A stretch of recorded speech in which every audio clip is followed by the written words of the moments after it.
Good evening friends, welcome to my channel Shivendra with study blog. आज इस blog में अभी हमने एक टेंस पढ़ा था। पहले वीडियो में हमने डिटरमाइनर, फिर हमने टेंस पढ़ा था। टेंस में हमने देखा था कि टेंस होते कितने टाइप से हैं, फिर हमने सिंपल टेंस को डिस्क्राइब कर लिया था। सेकंड वीडियो जो है हमारा वो इंडेफिनिट पे है। ठीक है, अब हम देखेंगे कि आप किस सेंटेंस को प्रेजेंट इंडेफिनिट कहोगे, उसे प्रेजेंट इंडेफिनिट की कैटेगरी में लाओगे। तो सिंपल में तो आपने देखा था क्वालिटी, आइडेंटिटी और आइडेंटिटी था, क्वालिटी था और क्लास था, तो आपने उसे सिंपल कहा था। अब इसी तरीके से आप इंडेफिनिट देखेंगे। अगर आप प्रेजेंट इंडेफिनिट देखेंगे तो उसमें प्रेजेंट इंडेफिनिट कहता है जो काम रेगुलर बेसिस पे होता है। जैसे हम लोग डेली पढ़ते हैं, डेली हम लोग सुबह उठते हैं, हम लोग डेली योगा करते हैं। ठीक है, तो ये सारी चीज़ें इंडेफिनिट होती हैं जो रेगुलर बेसिस पे होती हैं। इरेगुलर बेसिस पे भी होती हैं लेकिन हमेशा होती हैं। जैसे बरसात के सीजनों में ज़्यादातर बाढ़ आ जाते हैं। ठीक है, तो ये बरसात के सीजनों में आते हैं, भले ही कुछ समय के बाद आते हैं लेकिन आते हैं। ठीक है, अगर कोई काम हैबिटन हो रहा हो, आदतन, जैसे उसे स्मोक करने की आदत है, वो हमेशा स्मोक करता है। ठीक है, करता है, हमेशा करता है। यूनिवर्सल ट्रूथ हो जो जिसे रोका नहीं जा सकता, सत्य होता है, यूनिवर्सल ट्रूथ होता है। ठीक है, तो उसे कहते हैं, जैसे मैन इज मॉर्टल, मनुष्य निश्चर है, मतलब जो आया है उसे जाना ही है। तो ये होता है यूनिवर्सल ट्रूथ। ऐसी चीज़ें जिसमें कोई चेंजेस नहीं किया जाता, जैसे sun rises in the east, east से राइज होता है तो होता है। ठीक है, ये क्या है? यूनिवर्सल ट्रूथ है। तो ये किस में आएगा? इंडेफिनिट में आएगा। या फिर ठीक है, तो ये सारी चीज़ें रेगुलर, इंडेफिनिट में आपको याद रखना है। अगर कोई काम रेगुलर हो रहा है, इरेगुलर लेकिन हमेशा होता है, हैबिट, आदत है, हैबिचुअल हैं आप, आदतन आप करते हैं तो बस करते ही हैं वो काम, यूनिवर्सल ट्रूथ होता है। ये सब प्रेजेंट इंडेफिनिट की परिभाषा है। जैसे चिल्ड्रेन गो टू स्कूल, बच्चे स्कूल जाते हैं, हमेशा जाते हैं, ये हमेशा रेगुलर होने वाले काम है। फ्लड्स कम इन रेनी सीजन, बाढ़ आते हैं, बरसात के मौसमों में बाढ़ आता है, हमेशा बाढ़ आता है, कुछ समय के बाद आता है लेकिन आता है। ठीक है, यूनिवर्सल ट्रूथ। मैन इज मॉर्टल, मनुष्य जो है वो निश्चर है, जीवित हुआ है तो उसे मरना ही है। तो ये इसे कहते हैं यूनिवर्सल ट्रूथ, कहते हैं ऐसी बातों को। मैंने अभी आपको बताया सनराइजेज इन द ईस्ट वाला, वो भी यूनिवर्सल ट्रूथ है। ठीक है, तो ऐसे सारे सेंटेंसेस को आप कहेंगे प्रेजेंट इंडेफिनिट। ठीक है, नेक्स्ट इसी रूल में आप देखेंगे पास्ट इंडेफिनिट के बारे में। देखिए, हम यहाँ देखेंगे पास्ट इंडेफिनिट के बारे में। प्रेजेंट इंडेफिनिट हमने देख लिया और इसी सीरीज में हम पास्ट इंडेफिनिट भी देख लेते हैं। पास्ट इंडेफिनिट किसे कहते हैं?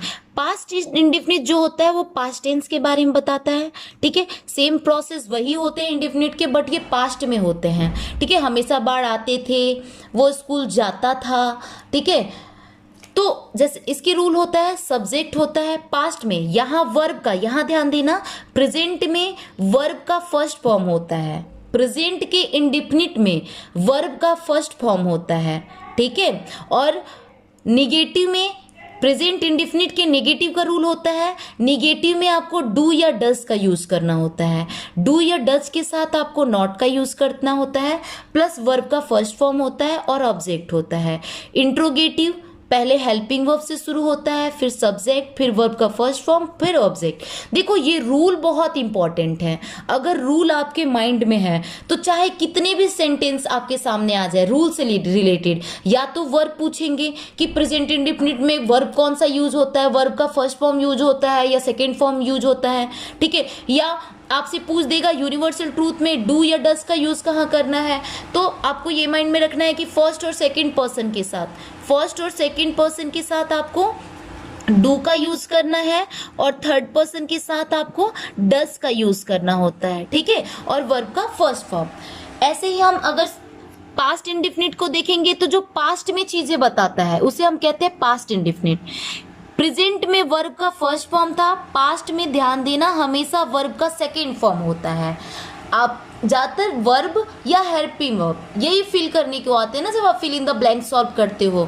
तो यहाँ पे पास्ट में क्या चेंजेस है? वर्ब का सेकेंड फॉर्म, प्रेजेंट इंडेफिनिट में वर्ब का फर्स्ट फॉर्म। ठीक है, और प्रेजेंट में डू या डस का यूज होता है, जबकि पास्ट में किसका यूज होता है? पास्ट के निगेटिव सेंटेंस में डिड का यूज होता है, डिड नॉट का यूज होता है। और यहाँ वर्ब का फर्स्ट फॉर्म होगा। वर्ब का सेकंड फॉर्म कब होता है? अफर्मेटिव में होता है। लेकिन जब आप निगेटिव सेंटेंस होगा तो डिड नॉट के साथ वर्ब का फर्स्ट फॉर्म लोगे। ठीक है, इंट्रोगेटिव का रूल है did plus subject plus verb का फर्स्ट फॉर्म। ये है आपका पास्ट इंडेफिनिट।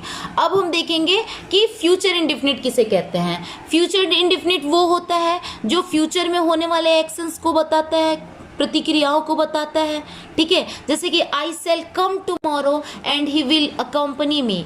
ठीक है, तो ये जो है people will this pandemic for year, people will this pandemic for year, तो ये जो है ये आपका फ्यूचर इंडेफिनिट है। रूल फ्यूचर इंडेफिनिट के रूल क्या होता है?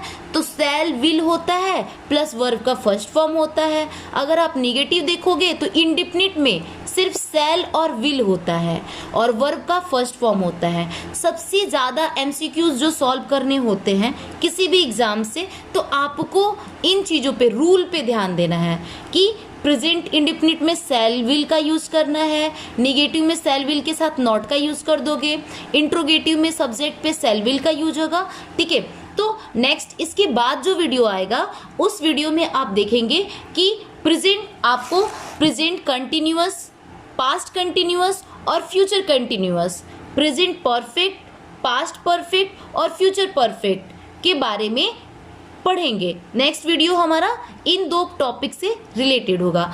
आई होप कि आपको वीडियो अच्छे से समझ में आ रही होगी।